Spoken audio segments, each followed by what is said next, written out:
ব্যানার্জির নেতৃত্বে সরকার এখনো চা শ্রমিকদের মিনিমাম ওয়েজেসটা ঠিক করতে পারলো না। মাননীয় অপদার্থ মন্ত্রী এখন জেলের হাওয়া খাচ্ছে। আমরা ওখানে সেলফি তুলতে যাইনি, কারো ছবি দেখিয়ে বিধানসভার মধ্যে যায়নি। রাজ্য এবং ইউনিয়নের সাথে, স্টেট এবং ইউনিয়নের সাথে কোনো বিষয় যদি মতান্তর দেখা যায় 131 নম্বর ধারা অনুযায়ী সুপ্রিম কোর্টে যেতে পারে। কিন্তু আমরা কি দেখছি? শুধু নাটক হচ্ছে। রাজ্যপাল ভবনের সামনে 144 ধারাকে উপেক্ষা করে সেখানে মিছিল, সেখানে মিটিং, সেখানে অবস্থান করে সেখানে মাইক লাগিয়ে প্রতিবাদ করতে পারছে, কিন্তু সংবিধানের 131 নম্বর ধারাকে সামনে রেখে কেসে যাতে পারছে না, আইনের দ্বারস্থ হচ্ছে না। আবার উপরন্তু কি দেখছি? একটা রাজনৈতিক দলের মিটিং মিছিলকে আটকানোর জন্য এজি স্যারের মতো গুরুত্বপূর্ণ পোস্টকে তাদেরকে কাজে লাগানো হচ্ছে। আসল গুড়াই তো গলদ। 100 দিনের কাজের টাকা কিভাবে আইনের মাধ্যমে চাইতে যাবে?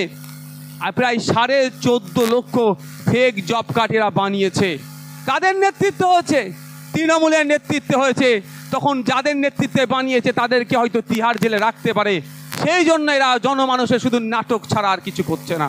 তাই বন্ধুগণ, জবাব আমাদেরকে যোগ্য জবাব সময়ে দিতে হবে এবং গণতান্ত্রিক প্রক্রিয়াতে দিতে হবে। কারণ আমাদের দলে ওই তুই বোম বাঁধিস, যে অধ্যাপিকাকে জগ ছুঁড়ে মারে তাদের প্রশ্রয় নয়। আমাদের দল ছোট হতে পারে, আমাদের দলের কর্মী সমর্থকদের প্রতি এই ভরসা, আমাদের আস্থা আছে যে আমরা গণতন্ত্রকে মান্যতা দিই, গণতান্ত্রিক প্রক্রিয়াতে এর যোগ্য জবাব আগামী দিনে দেব আমরা। আজকে বড় বড় কথা বলছেন মাননীয়া, তিনি ভালো করে জানেন কোন সময় পর্যন্ত গিয়ে চা বাগানে চা পাতা তুলতে হয়। তারপরে গেলে একটা নির্দিষ্ট টাইমের পরে গেলে চা পাতা তুললে সেখানে আইনত অপরাধ হয়ে যাবে বা রীতির বাইরে হয়ে যাবে। 2 পাতা 1টা কুড়ি তুলতে হয়, তিনি এটা ভালো করে জানেন। কিন্তু ওই চা বাগানের শ্রমিকদের এখনো পর্যন্ত মিনিমাম ওয়েজেস, অপদার্থ মমতা ব্যানার্জির নেতৃত্বে সরকার এখনো চা শ্রমিকদের মিনিমাম ওয়েজেসটা ঠিক করতে পারলো না। কি সরকার চলছে? এটা সার্কাস চলছে। আমি মাননীয় লেবার ডিপার্টমেন্টের মিনিস্টারকে প্রশ্ন করেছিলাম, আমাদের রাজ্য থেকে ভিন্ন রাজ্যে কাজে গিয়েছে এই ধরনের শ্রমিকের সংখ্যা কত? মাননীয় মন্ত্রী বলেছিলেন আমার এখন জানা নাই, আমাকে লিখিত উত্তর দেবে। কিন্তু দুঃখের বিষয়, বছর পার হয়ে যাচ্ছে, নতুন বছরে পদার্পণ করলাম, এখনো পর্যন্ত কোনো লিখিত উত্তর পেলাম না। আমার তো মনে হয় এই ডেটাটুকু পর্যন্ত মমতা ব্যানার্জির শাসনামলে অপদার্থ মন্ত্রীর কাছে হয়তো নাই, এরা দপ্তর চালাচ্ছে। এই প্রশ্নগুলো যখন করি, যখন উত্তর দিতে পারে না, তখন বিধানসভার মধ্যে মুখ চাওয়াচাই করে আইএসএফ তথা সংযুক্ত মোর্চার একটা বিধায়ক যখন কৃষিমন্ত্রীকে প্রশ্ন করে, আপনারা তো বলছেন কৃষকের 3 গুণ আয় বেড়েছে, কিন্তু আজকের ডেটে পশ্চিমবাংলার একটা কৃষক পরিবার পিছু মাসিক গড় আয় কত, সে উত্তর দিতে পারছেন না। একে অপরের মুখ চাওয়াচাই করছে।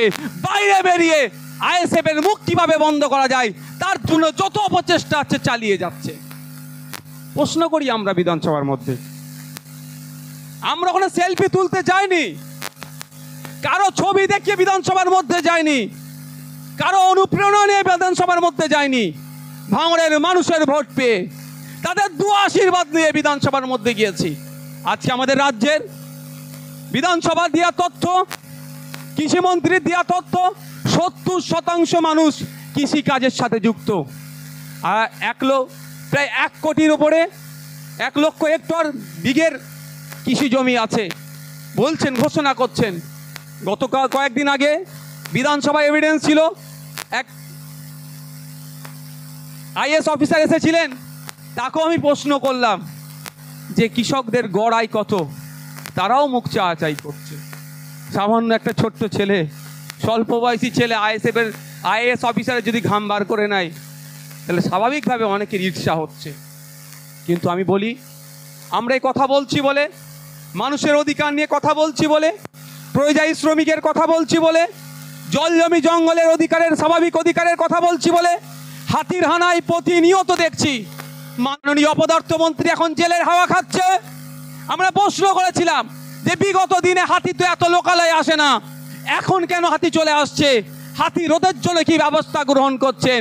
অপদার্থ মন্ত্রী এখন জেলের হাওয়া খাচ্ছে। তিনি বলেছিলেন, আমাদের উত্তর দিয়েছিলেন, হাতিকে নাকি জঙ্গলের খাবার আর ভালো লাগছে না, লোকালয়ের খাবার ভালো লাগছে। ভাবতে পেরেছেন কিন্তু একবারের জন্য বললো না। তার দলের দামাল ভাই ভাইপোদের অত্যাচারে জঙ্গল কেটে সাফ করে দিচ্ছে, সেখানে রিসর্ট বানাচ্ছে, আমোদ প্রমোদের জায়গা করছে, ফলে হাতির খাবার কমে যাওয়ার ফলে লোকালয় আসছে আর গ্রামের সাধারণ মানুষ ক্ষতিগ্রস্ত হচ্ছে, মারা যাচ্ছে। কথা একবারের জন্য বললেন না। মাননীয়া যখন যেটা ইচ্ছে হয়, ঘুম থেকে যেটা ইচ্ছে হয় বলে দেয়, কিন্তু কতটা সায়েন্টিফিক তিনি হয়তো জানেন না। তার পাশে যারা থাকে জানি না তাকে কিভাবে গাইড করে। যদি আমাদের এখানে লক্ষ্মীদাকে সাথে নিতে অন্তত কিছু ভালো গাইড করতেন, যে জলজমি জঙ্গলের অধিকারটা বুঝিয়ে দিতেন, সেটাও তো নেবে না। কিভাবে নেবে? দলে জয়েন্ট করো, বুদ্ধি নেওয়ার জন্য নেবে না। তিনি বললেন হাতির হানায় মারা গেলে পরিবার পিছু চাকরি পাবে। আমি প্রশ্ন করেছিলাম, নির্দিষ্ট সময় দিয়ে একটা প্রশ্ন করেছিলাম, এই সময়ের মধ্যে কতজন মারা গিয়েছে বিধানসভার মধ্যে আর কতজন সরকারি চাকরি পেয়েছে। কিন্তু দুঃখের বিষয় মাননীয় ঘোষণা করে দিয়েছেন, কিন্তু চাকরির সংখ্যা, যেই সংখ্যায় মারা গিয়েছে সেই সংখ্যা এখনো চাকরি দেয়নি। যখনই বলা হচ্ছে কবে হবে, একটা সুন্দর এরা বাক্য এদের মুখস্থ করে রেখে দিয়েছে যে প্রসেসে আছে, হয়ে যাবে। এটা 2011 সালের পর থেকে এই প্রসেসে আছে, হয়ে যাবে। বিভিন্ন বিষয়গুলো দেখছি আজও হয়ে যাচ্ছে। তাই বন্ধু